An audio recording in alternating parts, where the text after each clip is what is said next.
اعوذ باللہ من الشیطان الرجیم بسم اللہ الرحمن الرحیم۔ ایک چیز جو آپ کے سامنے مجھے رکھنا ہے وہ یہ کہ ہم دیکھیں کہ قرآن جو تعلیمات ہم کو دیتا ہے وہ یہ کہ صرف اور صرف ایک اللہ کی بندگی، یا اسلام کی تعلیمات میں جو تین اہم نکات ہیں اس میں سے پہلا نقطہ یہ ہے کہ صرف اور صرف ایک اللہ کی بندگی، اس اللہ کے علاوہ کوئی اس کائنات کا مالک نہیں۔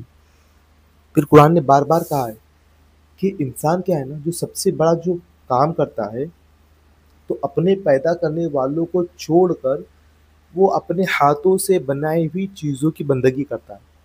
آپ دیکھیے کہ قرآن میں جس چیز پر سب سے زیادہ فوکس کیا گیا وہ یہ ہے کہ دیکھو لوگوں، تم کو بنانے والا جو ہے نا صرف ایک اللہ ہے، اور وہ میں ہوں۔ قرآن بتا رہا کون ہے، ہم کون، ہم پہچانیں گے کیسے کہ ہمارا مالک کون ہے، ہمارا رب کون ہے، ہمارا داتا کون ہے، ہم کو کس کی بندگی کرنا ہے؟ تو ہم کو یہ قرآن بتائے گا۔ ہم دیکھیں، ہم جائزہ لیں، کیونکہ ہم دیکھیں کہ جب بھی ہم کوئی دنیا میں کام کرتے ہیں تو ہم جائزہ لیتے ہیں نا کہ ہم کون جو کر رہے ہیں وہ صحیح ہے نہیں۔ ایک بزنس مین اپنے بزنس کا جائزہ لیتا کہ بھئی کہاں غلطی ہو رہی، کہاں میں صحیح کام نہیں کر پا رہا، تو وہ چیک کرتا ہے نا، اپنے کاموں کو چیک کرتا ہے۔ جب ہم دنیا کی چھوٹی سے چھوٹی چیز کے بارے میں چیک کرتے ہیں، ہم 500 600 کا اگر مٹکا لینا ہے تو ہم 10 بار اس کو چیک کرتے ہیں کہ بھئی کہیں پھٹا ہوا تو نہیں ہے، کہیں یہ ٹھنڈا کرے گا یا نہیں کرے گا۔ کوئی سامانیہ چیز خریدتے ہیں ہم چیک کرتے ہیں، لیکن جس چیز کا دار و مدار ہماری اخروی زندگی ہے، آخرت کی زندگی ہے، مرنے کے بعد کی زندگی ہے، اس کے بارے میں ہم سوچتے نہیں کہ کبھی ہم نے غور کیا ہے کہ ہم اس دنیا میں کیوں آئے، ہماری زندگی کا مقصد کیا ہے۔ تو اللہ تعالیٰ نے بتایا ہے قرآن میں، ہم قرآن کو پڑھے کہ جو بھی یہ کہ سن رہا ہے میری بات، تو وہ یہ کہ ہم چیک تو کریں، قرآن کو پڑھے، ایز اے انفارمیشن پڑھے۔ اگر آپ کوئی اور دین کی بھی ماننے والے ہو، کسی اور چیز کو بھی فالو کرنے والے ہو، تو کم سے کم اپنی زندگی میں کوشش اس بات کی جائے کہ قرآن کو پڑھا جائے۔ آج قرآن کے معاملے میں یہ ہے کہ قرآن آج ہر زبان میں موجود ہے، لکھا ہوا ہے، ہر زبان میں آپ کو ملے گا۔ آپ دیکھیں کہ اللہ تعالیٰ کی نشانیاں ہیں، یہ آیات ہے، اللہ تعالیٰ کی سائن ہے، یہ کتاب ہم کو بتائے گی کہ ہمارا مالک کون ہے۔ تو ہم کو قرآن پڑھنا پڑے گا۔ دیکھیں تو صحیح کہ قرآن میں ہے کیا۔ آپ دیکھیں کہ قرآن یہ کہتا ہے بار بار کہ اس دنیا میں جب اللہ تعالیٰ کا جو دین ہے وہ صرف اور صرف اسلام ہے، اسلام کے علاوہ کوئی دین نہیں۔ اگر کوئی شخص اسلام کے علاوہ کوئی دین اللہ تعالیٰ کے پاس لے کر آئے گا تو آخرت میں ناکامیاب ہوگا۔ تو میں بات کر رہا تھا کہ قرآن میں جو بات بتائی گئی، قرآن میں اگر میں آپ کے سامنے سمری رکھوں، قرآن کی سمری کیا ہے، تو قرآن کی سمری یہ ہے کہ قرآن یہ کہتا ہے کہ اس سرشٹی کو بنانے والا، اس کائنات کو بنانے والا، اس دنیا کو بنانے والا، انسانوں کو بنانے والا، جانوروں کو بنانے والا، اس زمین کو بنانے والا، تم کو کھلانے والا صرف اور صرف اللہ، اللہ کے علاوہ کوئی نہیں ہے۔ آپ دیکھیے کہ قرآن یہ کہتا لو کان فیہما آلہۃ لفسدتا فی الارض، کہ اس دنیا میں اگر ایک خدا کے علاوہ بہت سارے خدا ہوتے نا تو ان میں جھگڑا ہو جاتا۔ ایک کہتا کہ آج بارش ہونا، ایک کہتا کہ آج سورج ادھر سے نکلنا، ایک کہتا کہ آج برف گرنا، تو ان میں جھگڑے ہوتے۔ تو ہم دیکھتے کہ دنیا کا جو نظام ہے وہ بہت اچھے سے چل رہا ہے، کیونکہ اس بات کی دلیل ہے کہ اس پوری دنیا کو بنانے والی جو ذات ہے وہ صرف اور صرف اللہ کی ذات ہے، اور اللہ کے علاوہ کوئی نہیں۔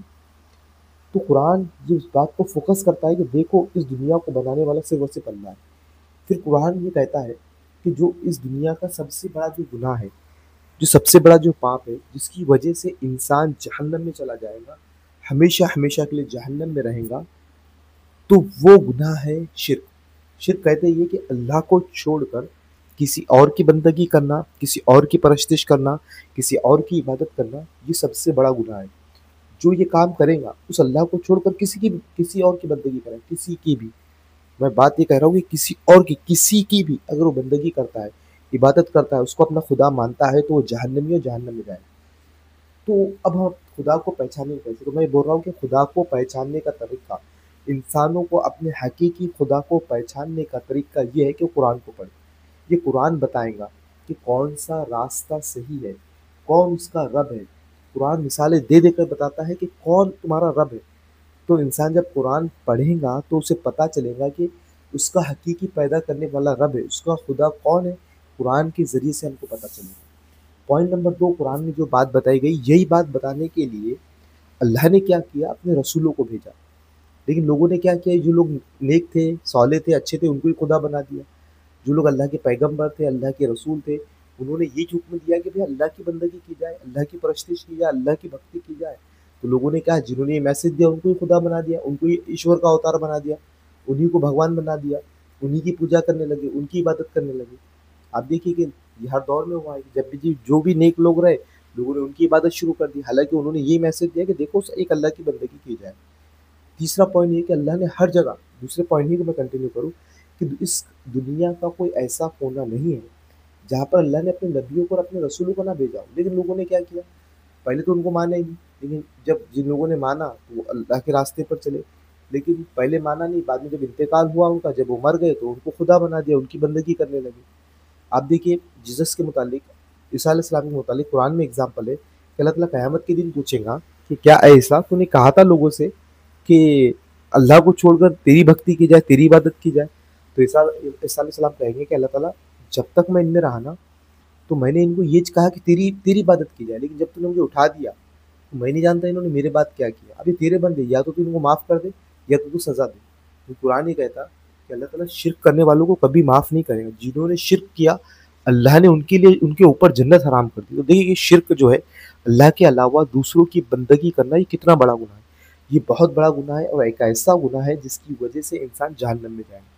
تیسرا پوائنٹ یہ ہے کہ دیکھیے کہ زندگی سب کچھ نہیں ہے، اللہ تعالیٰ مرنے کے بعد بھی انسانوں کو اٹھائیں گا، اور جنہوں نے ایمان لایا ہوگا، ایک اللہ کی عبادت کی ہوں گی، اچھے کرم کیے ہوں گے، اچھے کام کیے ہوں گے، نیک اعمال کیے ہوں گے، تو اللہ تعالیٰ ان کو ہمیشہ ہمیشہ میں جنت میں داخل کرے گا۔ ایک انلمیٹڈ لائف، کبھی نہ ختم ہونے والی زندگی، کہ کوئی ٹینشن نہیں، ایک لازوال زندگی۔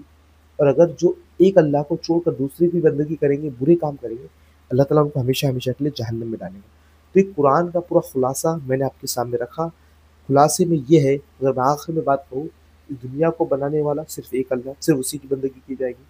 دوسرا پوائنٹ میں نے آپ کے سامنے رکھا کہ اللہ نے یہ بات بتانے کے لیے اپنے رسولوں کو بھیجا، ہر جگہ بھیجا، لیکن لوگوں نے کیا کیا، انہیں کی بندگی شروع کر دی۔ پوائنٹ نمبر 3 کہ اللہ تعالیٰ انسان کو مرے گا تو ایسے ہی ختم نہیں ہو جائے گا، بلکہ اللہ تعالیٰ پورے کاموں کا حساب دے گا، اور اللہ تعالیٰ اٹھائے گا اور پھر کام گنے گا کہ کس نے کیسے کام کیے۔